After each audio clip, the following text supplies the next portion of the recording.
ഇതിൻ്റെ ഹാപ്പി എന്ന് പറഞ്ഞാൽ കുറേ കൊല്ലങ്ങൾക്ക് മുമ്പുള്ള ആഗ്രഹമായിരുന്നു ഗുരുവായൂർ അമ്പലനടയ്ക്ക് ഒന്ന് പോകണമെന്നും പിന്നെ ആ മേൽപ്പത്ത് ഓഡിറ്റോറിയത്തിൽ ഡാൻസ് കാണണമെന്നും.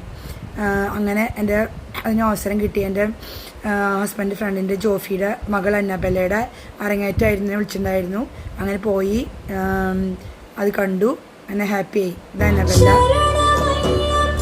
നന്നായി കളിച്ചു, ആദ്യം കുറച്ചിട്ടുണ്ടായിരുന്നു, കളിച്ചു.